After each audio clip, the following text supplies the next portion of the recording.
Meus amigos, esse Grande Prêmio de Portugal de 2021 foi complicado, hein? O meu vídeo de destaques e decepções dessa corrida, que aliás foi muito fraca, seria digno de postar como formato Shorts no YouTube. Seria o primeiro Shorts do canal Flagamer, porque foi muito difícil descrever os melhores momentos daquilo que a gente assistiu ontem às 11 da manhã. A terceira etapa do campeonato de Fórmula 1, que mais uma vez houve uma disputa de Hamilton e Verstappen, porém, por causa que cada um dos postulantes ao título cometeu um erro. O Hamilton, por exemplo, dormiu no ponto na volta da bandeira verde, depois do safety car que entrou na pista, após o Raikkonen ter colidido com o Giovinazzi. Aliás, culpa do Giovinazzi, que não viu o Raikkonen ali na esquerda, jogou o carro ali e fez com que o bico do piloto finlandês soltasse do carro e teve que abandonar a prova. Porém, Verstappen, na busca para ver se ele conseguiu ultrapassar o Bottas, ele escorregou o carro ali na curva 14 e isso fez com que o Hamilton aproveitasse da situação com a asa aberta e tomou a segunda posição de volta, e que logo em seguida o Hamilton nem precisou de ajuda de equipe e conseguiu ultrapassar o Bottas sem grandes problemas. E essa corrida de Portugal ela foi literalmente decidida porque o Verstappen ficou mais de 30 voltas preso atrás do Valtteri Bottas. Ele só conseguiu ultrapassar o piloto finlandês após a parada nos boxes, quando o Bottas escorregou de pneus duros e ainda frio, e com isso o Max Verstappen conseguiu a ultrapassagem, assumindo a segunda posição. Depois o Bottas teve alguns problemas de potência no carro, não conseguiu seguir mais o ritmo do piloto holandês.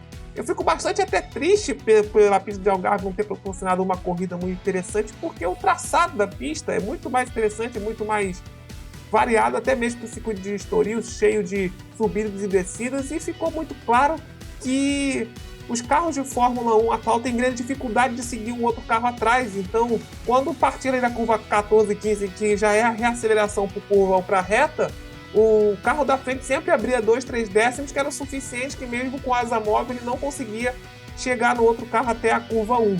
Então, com isso, as ultrapassagens ficavam bastante complicadas quando você tem carros parelhos. Mas, falando disso, vamos falar um pouco dos destaques da corrida. Deixa eu até olhar aqui no caderno que eu fiz algumas anotações sobre os destaques, só para eu não me esquecer. Um destaque que eu posso é o próprio Lewis Hamilton, né? O seu ritmo de corrida muito bom, que não teve a influência da equipe, no caso, como eu acabei de falar, de não precisar de ordem de equipe para o Bottas deixar o Hamilton passar. Ele mesmo foi lá, decidiu e conseguiu ganhar a corrida. E eu já acredito nessa terceira etapa que a Mercedes tirou toda a diferença em relação à Red Bull, que caso tinha alguma nas primeiras etapas, a Mercedes começou meio para trás, mas agora eu acho que eles igualaram e agora eu vejo a Mercedes um bocado à frente. Alguns falam que ainda é muito cedo para tirar esse tipo de conclusão, mas eu já vejo que já está na hora da Red Bull tirar um pouco de diferença, mesmo que a pista de Portimão tenha sido difícil para todo mundo por causa das condições de asfalto e de vento lá em Portugal.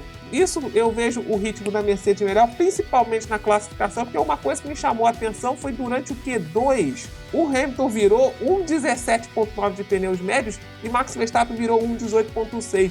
7 décimos é muita coisa com dois carros de condições de pneus iguais. Então, por isso que eu acho que a Mercedes já deu uma grande melhora e nesse momento do campeonato eu já enxergo a Mercedes com uma certa vantagem.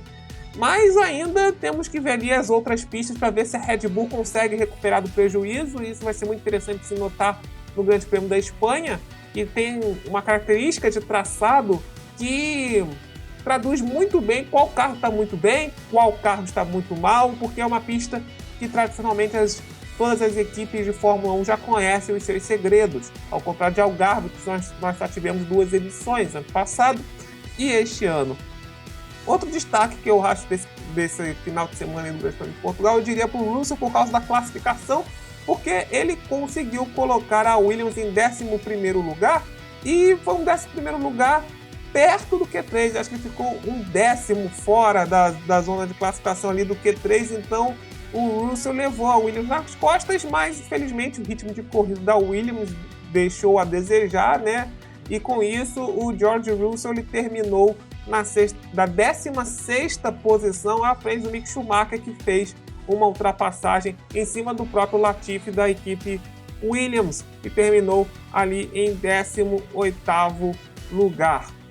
Outro destaque, já indo para as equipes médias, é para a equipe Alpine, que teve uma melhora de performance em comparação às primeiras duas corridas. Nós vimos o Ocon e até mesmo o Alonso tendo um bom desempenho de corrida. O Ocon, que foi um dos primeiros pilotos a trocar para o pneu de pneu mais duro para o final de semana, o pneu branco, e com isso ele conseguiu ultrapassar os outros pilotos, chegando na 7ª posição, com o Alonso chegando logo atrás na 8ª posição, um pouquinho atrás, apenas 1,1 segundos atrás do Esteban Ocon.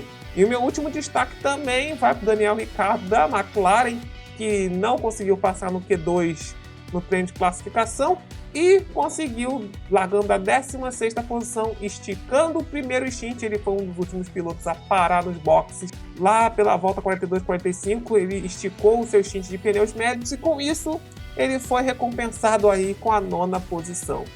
Já as decepções desse grande prêmio, Giovinazzi ele fez uma barbeiragem na largada que fez com que tirasse seu companheiro de equipe da corrida. Acho que um ponto a destacar. Outro ponto a destacar que para mim foi um pouco decepcionante foi o ritmo do Vettel na corrida.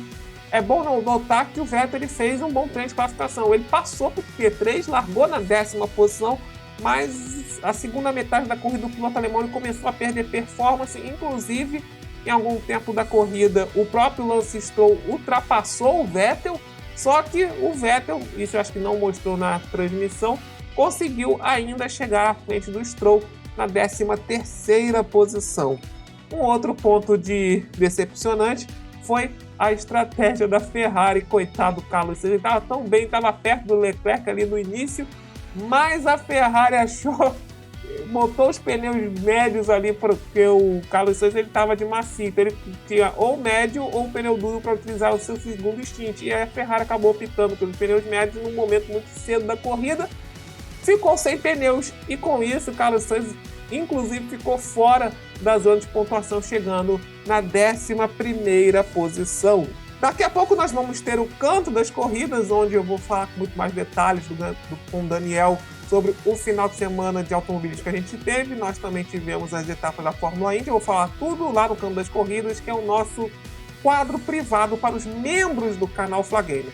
Se você ainda não assinou o plano de membros, clique aqui no botão embaixo do Seja Membro. Nós temos planos a partir de R$ 1,99 por mês que te dá benefícios exclusivos como lives privadas, acesso antecipado a vídeos, roteiros e muito mais. Seja um patrocinador do canal Flagamer, clique aqui no botão Seja Membro para você conferir todos os detalhes. E também não se esqueça de se inscrever no canal Flagamer, porque ainda nessa semana eu pretendo lançar um vídeo respondendo se o Grande Prêmio da Espanha que nós vamos ter nesse próximo final de semana tem alguma salvação. Será que tem algum circuito na Espanha mais interessante que Catalunha para receber a Fórmula 1?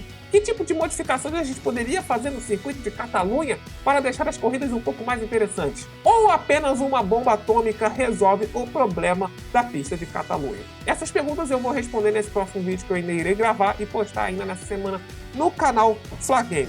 Se você gostou desse vídeo, não se esqueça do like também. Se você gostou desse destaque e decepções, escreva nos seus comentários quais foram os seus destaques e as suas decepções desse Grande Prêmio de Portugal de 2021. E me despeço por aqui. Um grande abraço a todos vocês e até o próximo vídeo.